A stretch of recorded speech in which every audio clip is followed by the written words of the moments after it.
오늘 우리에게 주시는 하나님 말씀 잠시 보겠습니다. 창세기 41장 50절로 52절까지의 말씀입니다.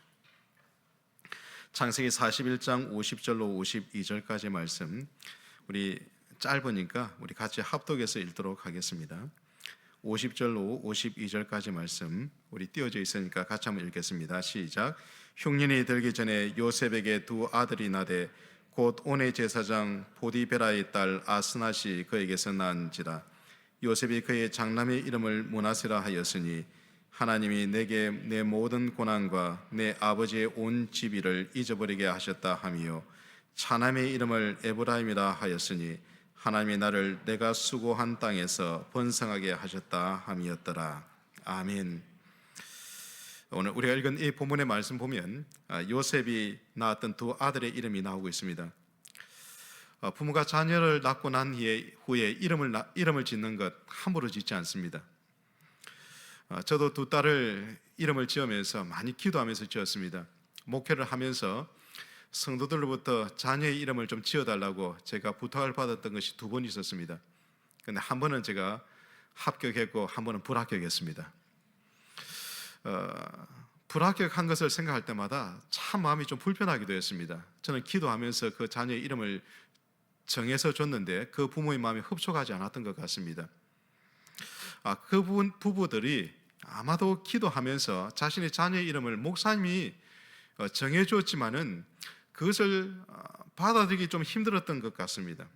함부로 평생 자신의 자녀가 불리어질 이름을 함부로 그렇게 짓지 않는다는 것입니다.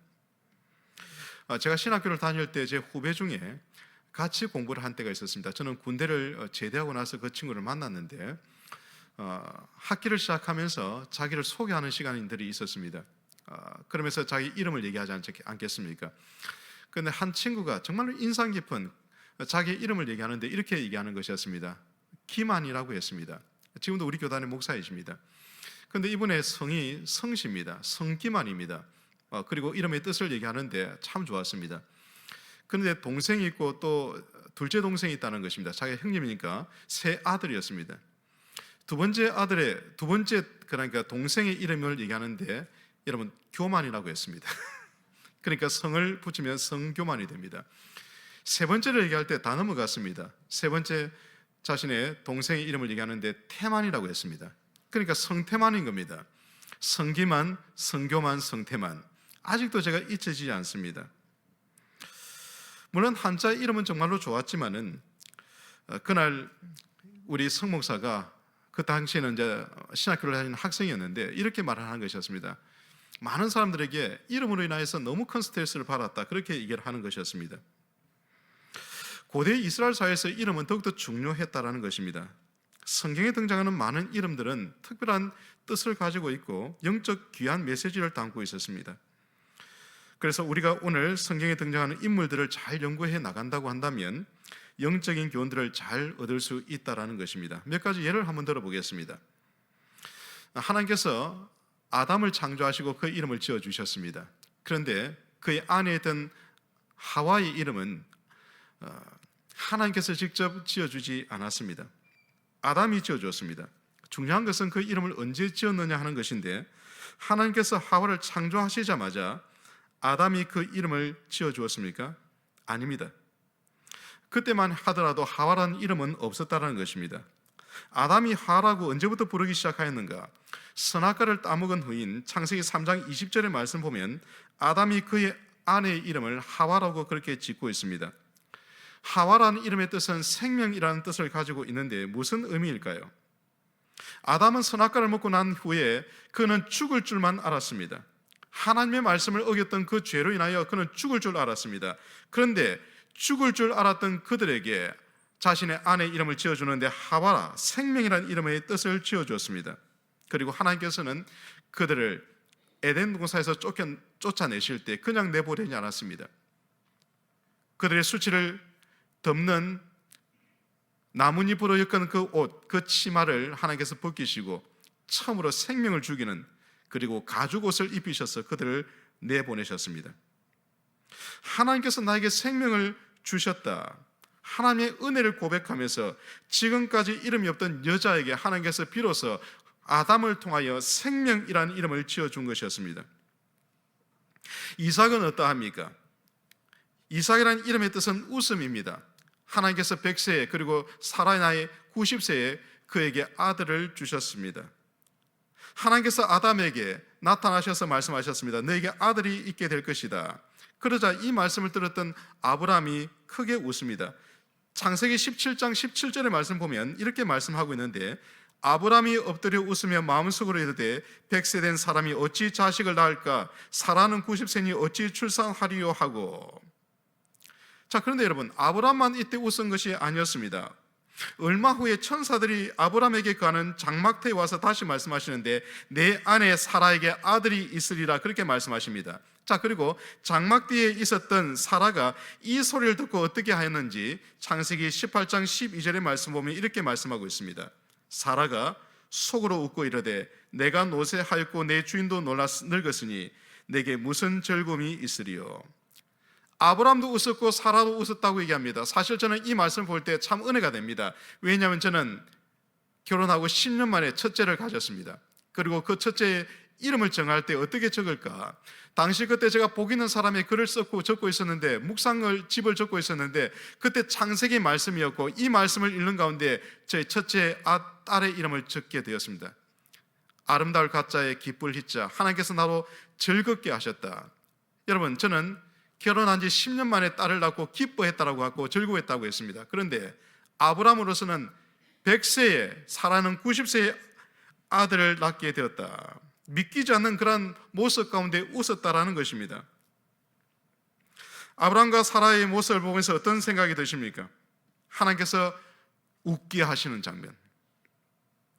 이렇게 성경에 등장하는 수많은 인물들의 이름들을 보면 자신들의 상황과 환경 그리고 그 속에서 역사하신 하나님에 대한 신앙의 고백이 담겨져 있다라는 것입니다.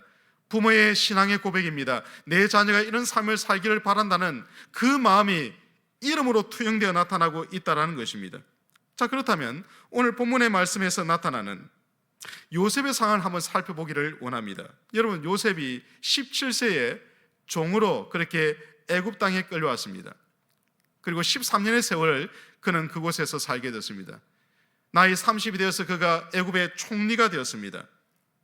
그리고 요셉은 이때 제사장인 보리베라의 딸 아스낫과 결혼하여서 두 아들을 낳았다고 얘기합니다. 여러분, 한번 생각해 보십시오. 요셉, 그는 애굽의 총리입니다. 그리고 그의 장인은 뭐라고 얘기합니까? 당신은 신정 일체 사회였습니다. 제사장의 딸이라고 얘기합니다. 여러분, 엄청난 권력을 가진 그 집안과 결혼을 하게 되었다는 것입니다. 요셉이 어떤 위치에 있는지를 정확하게 보여주고 있습니다. 생각해보면 17세에 그가 종으로 끌려왔습니다. 형들의 미움을 받아서, 형의 그러한 미움을 받아서 팔려서 애굽 땅에 종으로 내려왔습니다. 여러분, 그 당시에 종으로 내려온다는 것이 무엇을 의미하는지 아시지 않습니까? 미래를 보장할 수 없는 것입니다. 죽음이 그에게 와 있다라는 것입니다. 그리고 보디발 집안에서 최선을 다해서 열심히 일을 했습니다. 그러나 여러분, 잘 알다시피 보디발의 아내의 유혹을 뿌리쳤다는 그 이유로 인하여서 그는 억울하게 누명을 쓰고 감옥에 갇히게 되었습니다. 감옥에서 최선을 다해서 일을 하였지요. 그리고 그는 그 감옥에서 또 인정을 받게 되었습니다. 어느 날 술 맡은 관원장의 그 꿈을 해석해 준 것을 인하여 풀려날 줄만 알았지만 술 맡은 관원장이 풀려난 후에 요셉을 잊었다라고 성경은 얘기하고 있습니다. 그 세월이 2년의 세월이라고 성경은 말씀하고 있습니다. 30세의 나이에 요셉이 드디어 총리가 되기까지 그 13년의 세월을 생각할 때마다 그는 죽음과 같은 시간들을 보냈습니다. 그 모든 고통의 세월을 끝내고 요셉이 애굽의 총리가 되고 결혼을 하여 두 아들을 낳았다라는 것입니다. 그렇다면 이 두 아들의 이름을 그냥 짓겠습니까?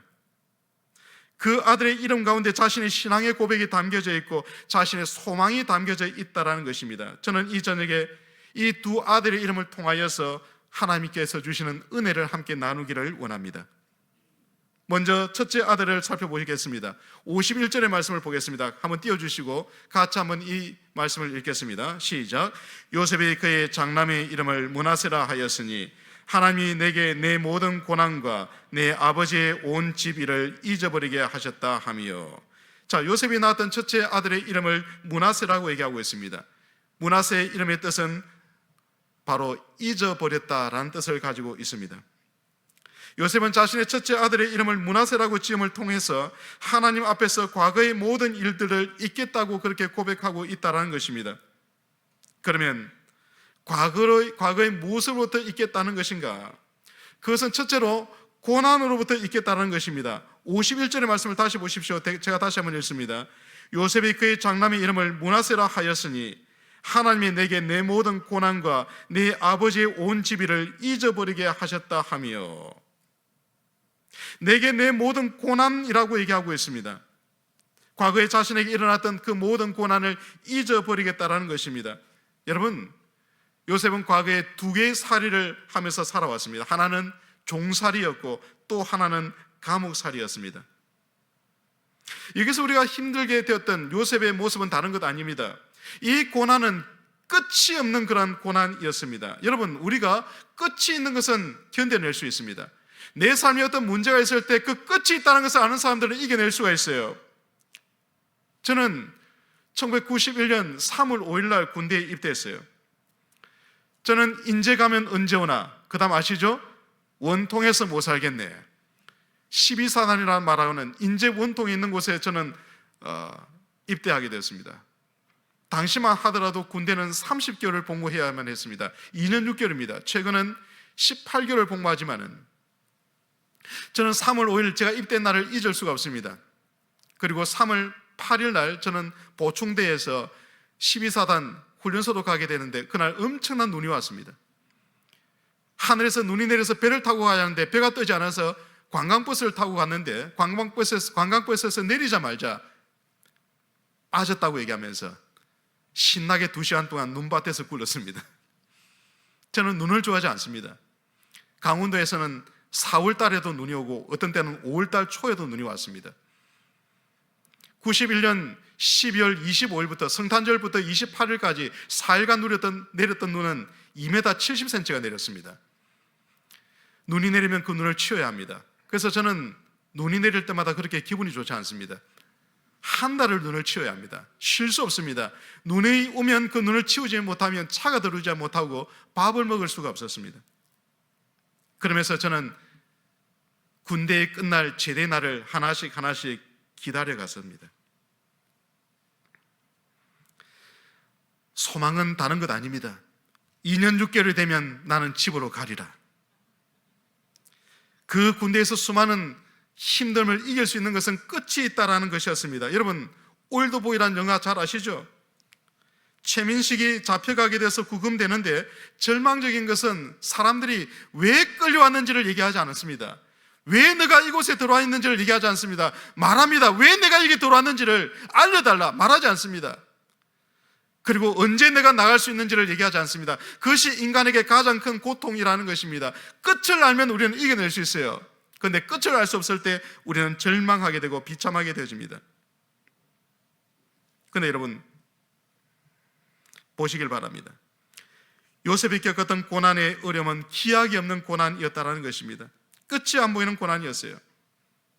내가 종살이를 얼마나 하면 풀려나게 될지, 내가 감옥에서 몇 년형을 받았는지 성경은 말씀하고 있지 않다는 것입니다. 언제 이 고난이 끝날지를 알면 덜 힘들 텐데 10년이 된다, 그러면 이겨낼 수 있어요. 그러나 그 끝을 알 수가 없다는 것입니다. 어쩌다가 종살이를 벗어나자 더 힘든 감옥살이가 그를 기다리고 있었어요. 종살이로 끝날 줄 알았는데 더 깊은 지하가 있었다는 것입니다. 이제 더 내려갈 곳이 없다고 생각되는 인생의 가장 깊은 절망 속으로 내려갔습니다. 오늘 부모님들과 교사들이 계시고 여름 수련을 준비하고 계시는데 여러분의 자녀를 위해서 기도할 때 어떤 기도를 하십니까? 저는 한 번씩 우리 부모들을 보고 교사들을 볼 때마다 깜짝 놀랄 때가 있습니다. 내 자녀가, 내가 가르치는 아이가 요셉과 같은 자녀가 되게 해 주십시오. 깜짝 놀랍니다. 우리는 그 요셉의 총리만을 생각하지만 그 13년의 세월을 생각하면 내 자녀가 요셉과 같은 인생의 길을 걸어가게 해달라고 감히 하나님께 그렇게 기도할 자신이 없습니다. 저는 믿음이 정말 부족한 것 같아요. 내 자녀가 그 13년의 세월을 견뎠던 요셉과 같은 길을 걸어가라고요? 저는 그런 기도가 나오지 않는다는 겁니다. 근데 대다수의 사람들은 요셉의 꿈만을 생각하는 것이죠. 요셉의 고난을 보지 못하는 것이죠. 요셉의 꿈에 대해서는 동경하고 사모하면서 꿈에 대한 대가로 당하였던 요셉의 고난과 아픔을 보지 못하는 것입니다. 여러분, 상상이 되십니까? 요셉이 당한 고난이 상상이 되십니까?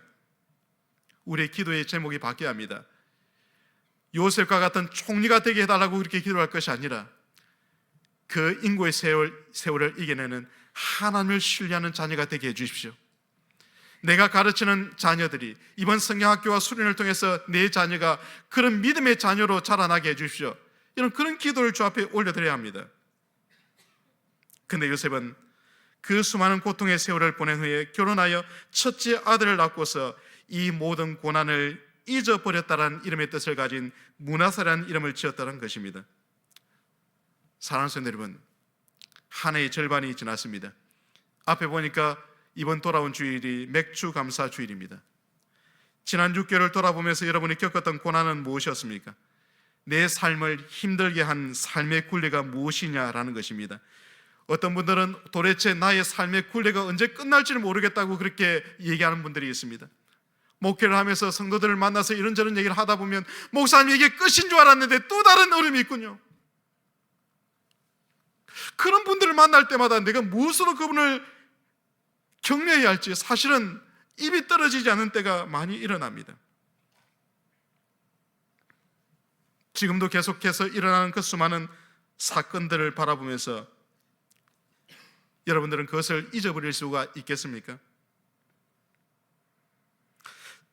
두 번째로 요셉이 잊어버리고 했던 것은 무엇인가? 그것은 원한을 잊어버리겠다는 것입니다. 51절 하반부를 보시면 이렇게 말씀하고 있어요. 내 아버지의 온 집 일을 잊어버리게 하셨다 하며, 요셉이 종으로 잡혀오기 전에 자신의 집에서 있었던 일을 말하고 있어요. 누가 뭐래도 요셉은요, 자신의 형제에 대한 원망을 가지고 있었습니다. 유대교의 전승인 미드라시에 의하면 형들이 요셉을 구덩이에서 꺼내 노예로 팔 때에 요셉이 형들에게 이렇게 외쳤다고 얘기합니다. 형들, 살려주세요, 살려주세요. 여러분, 노예로 끌려간다는 의미가 무엇인지를 조금 전에 말씀드렸지 않습니까? 그에 끌려가면서 죽을 수가 있습니다. 근데 형들은 자신의 동생이 살려달라는 그 말을 무시했습니다. 팔려가면서 그는 칼을 가슴에 품었을 것입니다. 여러분, 요셉의 형들만 그런가요? 보디발의 아내는 또 어떻습니까? 저는 보디발의 아내를 생각할 때마다 이런 생각을 한번 하게 되는데, 요셉이 총리가 되고 난 후에 그 보디발의 아내가 요셉을 만약 만났다고 한다면, 그리고 보디발이 요셉을 만났다고 한다면 그들의 표정은 어땠을까? 여러분, 상상만 해도 재미있지 않습니까? 보디발의 아내가 요셉에게 동침을 요구했을 때 거절했다는 것으로 결국 모함을 받아서 결국 감옥살이를 하게 되었습니다. 감옥살이를 하게 되면서 그 13년의 세월들, 종으로 감옥에서 있는 그 13년의 세월을 생각해 볼 때 그의 마음속에 응어리진 원한 말입니다. 보디발의 아내만 생각하면 잠이 오지 않았을 것입니다. 그런데 중요한 것은 힘 있는 사람들이요, 원한을 품게 되어지면 무서운 결과를 가져온다는 것입니다. 그런데 요셉이 힘을 가지게 되었습니다. 왕담으로 두 번째 권력을 가진 총리가 되었습니다. 말 한마디로 인하여서 자신의 형들에게 복수도 할 수 있었고, 말 한마디로 보디발과 그의 아내를 죽음에 처할 수 있는 그런 힘을 가지고 있었습니다. 자, 그런데 이게 웬일입니까? 요셉이 지금 자신의 첫 번째 아들의 이름을 므낫세라고 짓고 있다는 것입니다. 무엇을 얘기하는 것인가? 모든 원한과 모든 복수에 피 끓는 마음들을 잊어버리겠다고 고백하고 있다는 것입니다. 여러분 같으면 어떤 이름을 짓고 싶습니까? 저 같으면 복수라고 짓고 싶습니다. 최근 넷플릭스 드라마 가운데 저도 소개받아서 한번 2편을 다 봤고 좀 기대가 되는데 오늘 3편이 나왔습니다. 웃고 있는 분들은 아실 겁니다. 김부장이라고 보셨습니까? 아직까지 저보다 늦는 분도 있는 것 같아요. 너무너무 재밌었습니다. 제가 두 편을 순삭 했습니다. 너무너무 재밌었습니다. 김 부장 넥타이 끼고 넥타이 하고 아주 멋지게 평범한 일상생활을 사는 회사원인 줄 알았는데 완전히 살인기계인 겁니다. 자신의 숨겨진 본능이 언제 깨어나는가? 자신의 딸을 납치한 사람들, 그때부터 그의 본능이 깨어나기 시작했습니다. 오늘 3편에 아마 어떻게 나타날지 기대가 됩니다. 혹시 우리 안에 아직 마음이 편치 못한 사람에 대한 이러한 원망이 있지는 않은가? 사랑하는 성도 여러분, 이 저녁 함께 기도에 참여한 여러분들, 지난 6개월을 생각하면서 먼저 우리가 버려야 할 것은 다른 것 아닙니다. 잊어야 할 것은 잊어야 합니다. 우리가 늘 그것을 붙들고 있기 때문에 하나님이 주신 축복이 우리 가운데 오지 않는 경우가 너무 많이 있다는 것입니다. 우리의 힘으로 내가 복수하려고 했던 모든 것들을 잊어나갈 때 하나님께서 그 단계로부터 그 다음 축복의 단계로 나가게 하신다는 것입니다. 바로 이것이 저는 하나님의 은혜라고 생각해요. 요셉이 므낫세라고 할 수 있었던 이유는 자신의 힘으로 할 수 없었습니다. 하나님의 은혜가 없이는 할 수 없었다는 것입니다. 여러분, 우리가 늘 열심히 수고해야 합니다. 땀 흘려 무엇인가를 해야 합니다. 부모로서, 교사로서 자녀를 위해서, 우리의 학생들을 위해서 열심히 수고하셔야 합니다. 그러나 여러분, 우리가 열심히 수고하는 것보다 더욱더 중요한 것이 뭔지 아십니까? 하나님의 은혜입니다. 이번 주 말씀을 지난주입니다. 교회에서 전할 때 제가 그런 얘기를 나누었습니다. 여러분, 저는 옛날에 어릴 때를 생각해 보면 그때는 놀 것이 별로 없었습니다. 그러다 보니까 한다는 것이 뭐 돌 하나 있으면 놀고, 또 그냥 뭡니까? 그 벽돌 하나만 있으면 놀 수 있는 그런 때였습니다. 그런데 그때 제가 잘하는 것이 뭐냐면, 저는 연을 만들어서 날리는 것을 정말 좋아했습니다. 창호지 준비하고 대를 준비해서 연을 만들고, 그리고 그 연을 날릴 때 연과 함께 또 필요한 것이 뭘까요? 을레가 필요하죠. 연과 을레가 필요합니다. 자, 그런데 연과 을레가 필요하지만 연을 날리기 위해서는 또 하나가 필요한 것이 뭔지 아십니까? 바람이 필요합니다. 맞습니까, 여러분? 근데 여러분, 바람이 없어도 연을 날릴 수는 있어요. 열심히 수고만 하면 날릴 수 있습니다. 한 100m, 200m를 열심히 뛰어다니면 연을 날릴 수는 있어요. 그런데 여러분, 지치면 우리는 연은 떨어집니다. 우리가 열심히 수고해야 합니다. 연을 날려야 하고, 연을 만들고, 그리고 을레가 있어서 그 연을 하늘로 창공에 올려야 합니다. 그러나 여러분, 그 연을 창공에 훨훨 띄울 수 있는 것은 바람이 불어야 합니다. 저는 이 바람이 하나님의 은혜라고 생각됩니다. 열심히 수고하는 것, 우리가 사람을 생각할 때마다 잊어야 할 것은 잊어야 하지만 내 힘으로 잊을 수가 없을 때 우리가 반드시 필요한 것은 하나님의 은혜의 바람이 불어야 한다는 것. 가정에서도 필요하고, 여름 사역을 준비하면서도 성령의 바람이 불어야 합니다. 그래야 하나님께서 우리를 통해서 놀라운 일들을 이루어 가신다라는 것입니다. 사랑하는 성도 여러분, 상반기를 보내고 여름 사역을 준비하면서 우리가 정리할 것을 정리하셔야만 합니다. 잊어야 할 것을 잊어버리고, 그리고 그 잊어야 할 것이 내 힘으로 할 수 없기에 하나님의 은혜의 바람이 불어오기를, 그 은혜를 삼하며 나아갈 수 있는 모든 믿음의 권속들 다 되시기를 예수 그리스도의 이름으로 축복합니다. 조금 전 저는 첫 번째 아들인 므낫세의 이름을 함께 나누었고, 이제 두 번째 아들의 이름을 함께 살펴보려고 합니다. 52절의 말씀을 우리 같이 한번 읽도록 하겠습니다. 시작. 차남의 이름을 에브라임이라 하였으니 하나님이 나를 내가 수고한 땅에서 번성하게 하셨다 함이었더라. 자, 둘째 아들의 이름을 뭐라고 얘기하고 있습니까? 에브라임이라고 얘기하고 있는데, 에브라임이라는 이름의 뜻은 다른 것이 아니라 하나님이 나로 창성케 하셨다라는 뜻을 가지고 있어요. 또 하나의 뜻은 갑절로 결실을 얻게 하셨다는 뜻을 가지고 있습니다. 즉 요셉은 차자인 에브라임을 통해서 하나님이 자신에게 부어주신 축복을 감사하면서 동시에 하나님께서 앞으로 자신의 삶을 더 풍성하게 하실 거라는 미래지향적인 소망을 가지고 그의 이름을, 자신의 둘째 아들의 이름을 정했던 것입니다.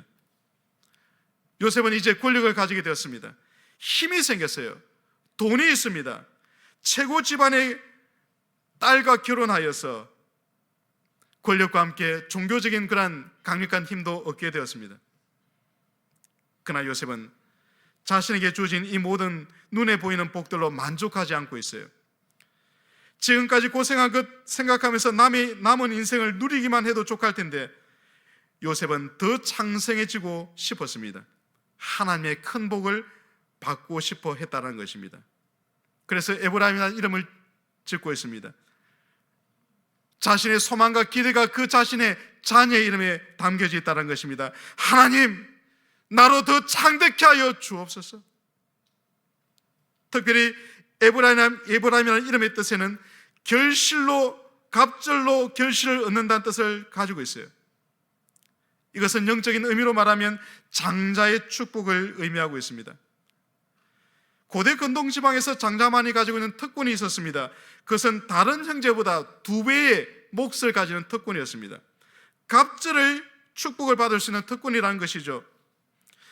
요셉은 지금 마치 야곱이 형 에서에게 장자권을 빼앗기 위해 그렇게 노력했던 것처럼 현재 자기가 가지고 있는 그 복에 만족하지 않고 하나님께 더욱더 큰 복을 달라고 그렇게 간구하고 있다는 것입니다.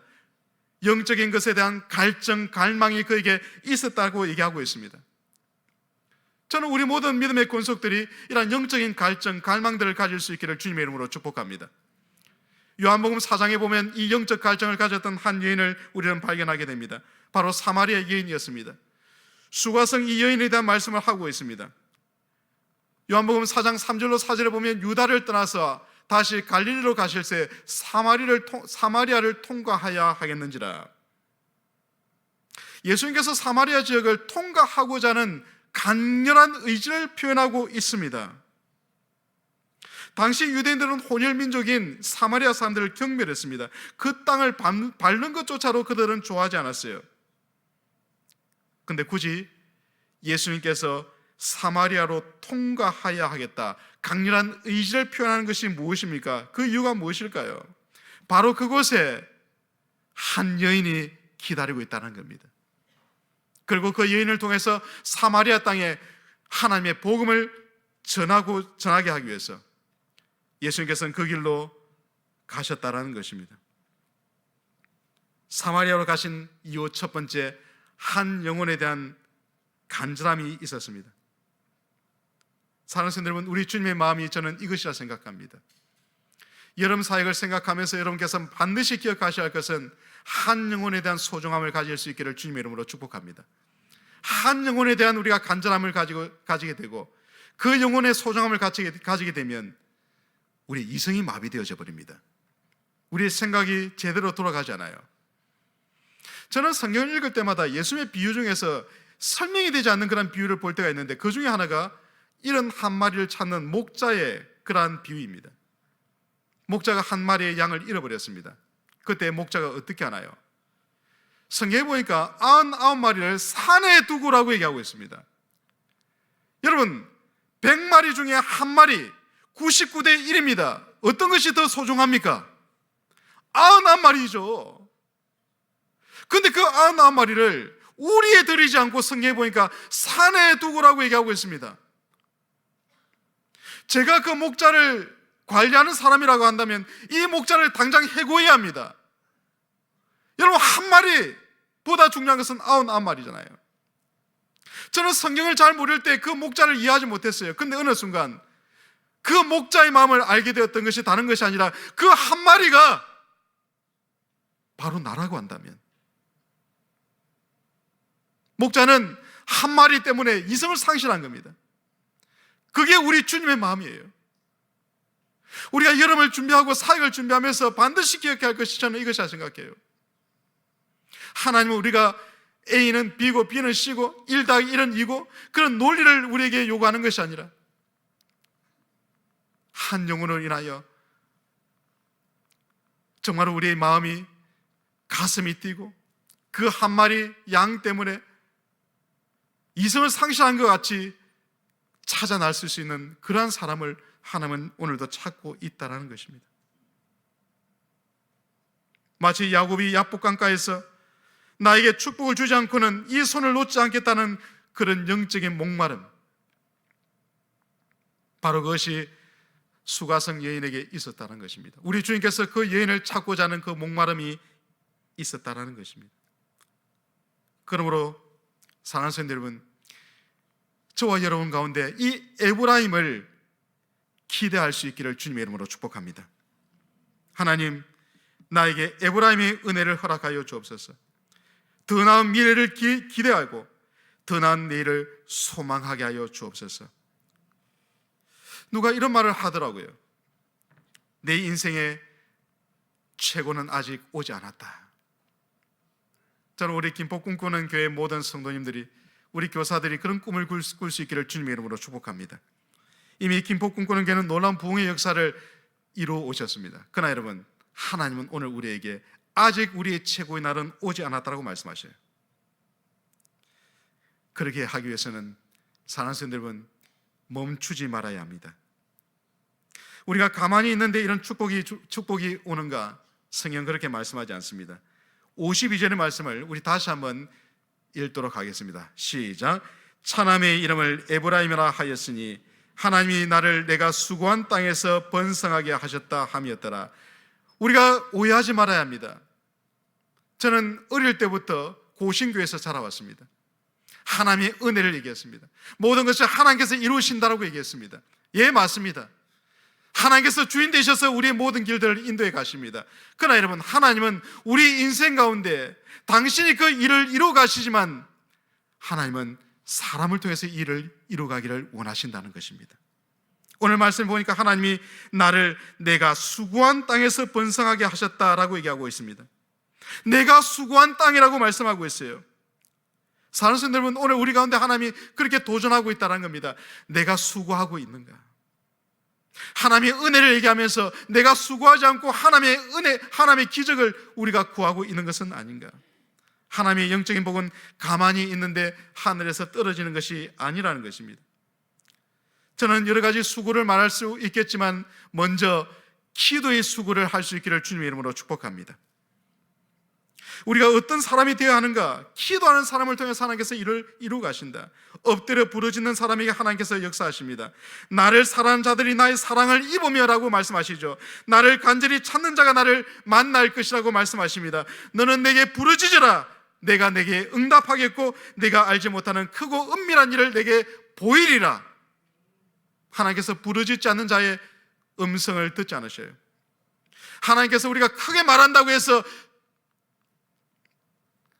듣고 소곤소곤하게 얘기해서 듣지 못하는 그런 분이 아니면 우리가 잘 알고 있지만, 그러나 여러분 꼭 기억하셔야 할 것은 우리가 간절히 하나님을 구할 때 그분께서 우리를 바라보며 불쌍히 여겨주셔요.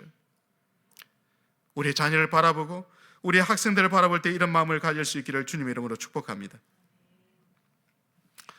저는 교육자로 첫 사역을 시작하였을 때가 신학대학원 1학년 때 첫 사역을 시작했습니다.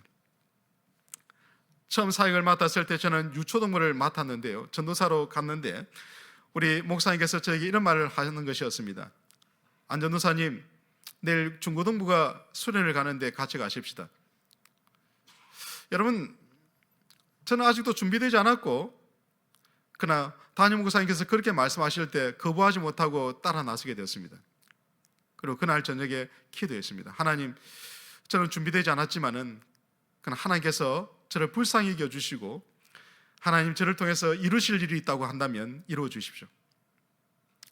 그리고 그 4일간 교사로서 수련을 참여하게 되었습니다. 놀라운 것은 그때 만났던 한 명 한 명들이 그 겨울 수련을 통하여 놀라운 변화가 일어났습니다. 그 중에 한 명이 우리 교회 지금 지휘자로 일하고 있는 우리 정집사님이라는 분이 계시는데, 그 어머니와 우리 정집사님이 저한테 늘 하는 말이 있습니다. 이분은 정말 대단한 분이 되었어요. 오스트리아 빈의 국립음대로 유학을 가게 되고 그곳에서 세계적인 지휘자 밑에서 지휘를 공부하고, 그래서 금난세라는 그분 있죠. 그분께서 우리 정집사를 정말로 키워주고 있고. 근데 제가 음악적 그 기질을 얘기하는 것이 아니고 그때 이 친구가 늘 하는 말이 있습니다. 그 부모가 저에게 하는 말이 있습니다. 목사님은 평생 우리 정집사의 은인입니다. 다른 것 아니라 그 겨울 수련회 복음을 전했던 것, 기도를 가르쳤던 것. 뭐 기도를 가르친다는 것이 좀 그렇지만은 그때 한 명 한 명들이 정말로 지금도 하나님 나라를 위해서 귀하게 쓰임 받고 있습니다. 사랑하는 성도 여러분, 우리 가운데 하나님을 사모하는 마음으로 한 영혼에 대한 간절함을 가지고 믿음의 길을 걸어갈 수 있기를 주님의 이름으로 축복합니다. 재밌는 것은 결국 요셉은 나중에 이 갑절의 복을 받게 되어집니다. 로벤이 자기 아비의 침상을 더럽히죠. 그래서 장자의 축복이 그에게 오지 않습니다. 순서대로 한다면 로벤 다음이 시몬이 되어야 하는데 누가 이 복을 받게 되는가? 요셉이 이 복을 받게 됩니다. 요셉은 잘 알다시피 두 복을 받게 되는데 두 아들이었던 므낫세와 에브라임이 복을 받게 됩니다. 갑질의 복을 받게 되었다는 것이죠. 다른 야곱의 아들들도 다 자녀가 있고 그랬지 않습니까? 그런데 왜 유독 요셉의 아들인 므낫세와 에브라임이 이 복을 받게 됐는가? 다른 것 아닙니다. 하나님의 복을 목말라 했던 그 간절함을 하나님께서 불쌍히 여기셨다는 것입니다. 사랑하는 성도 여러분, 한 해 6개월이 지나고 또 이제 7월 달이 되었습니다. 오늘 이 금요일 기도의 자리에 오신 여러분들을 주님의 이름으로 축복합니다. 우리 가운데 지난 6개월의 삶 가운데에서 혹시 우리 가운데 잊어야 할 것들이 있다고 한다면 잊어버리십시오. 므낫세와 같이. 그리고 하나님께서 이 여러분을 준비하고 또 남겨진 6개월을 우리가 달려가면서 하나님께서 주셨던 에브라임의 복이 가득하시기를 주님의 이름으로 축복합니다. 우리 가운데 이런 꿈이 있기를 주님의 이름으로 축복합니다. 하나님은 꿈꾸는 사람들의 그 기도를 들어주십니다. 그런데 여러분, 제가 한옥 목사님의 그런 이야기를 들으면서 이런 생각이 들었어요. 하늘에 떨어지는 그 별똥별을 바라보면서 사람들은 뭐라고 얘기합니까? 소원을 빌면 어떻게 된다고 하죠? 그 소원이 이루어진다고 얘기합니다. 그런데 한옥 목사님이 그게 사실이란 겁니다. 저는 이 말이 참 이해가 되지 않았어요. 그런데 여러분, 한옥 목사님이 얘기하면 이런 말을 하는 겁니다. 별똥별이 떨어지는 것은 몇 초 만에 떨어지느냐? 빠른 것은 0.5초, 긴 것도 2초 안에 떨어져 버립니다. 별똥별은 0.5초에서 2초 사이에 다 사라져 버립니다. 그런데 그 0.5초 사이에 소원을 말할 수 있다는 것은 과연 무엇인가? 내 안에 그 꿈이 체득되어 있다는 겁니다. 저는 이것이 우리에게 주는 시사점이 있다 생각합니다. 여러분은 어떤 것이 마음에 가득 차 있습니까? 늘 우리는 돈에 대해서 우리가 가득 차 있습니까? 늘 눈이 뜨면 우리는 주식에 눈이 떠 있습니까? 우리가 여러분을 준비하고 우리의 자녀를 생각하고 또 하반기를 생각하면서 하나님 나라에 대한 꿈이 가득하시기를 주님의 이름으로 축복합니다. 바로 이런 사람들을 통하여 하나님은 오늘도 새로운 일들을 이루어가기를 원하십니다. 이 밤에 우리 가운데 므낫세의 복이 가득하시기를 바라고 에브라임의 복이 가득하시기를 예수 그리스도 이름으로 축복합니다.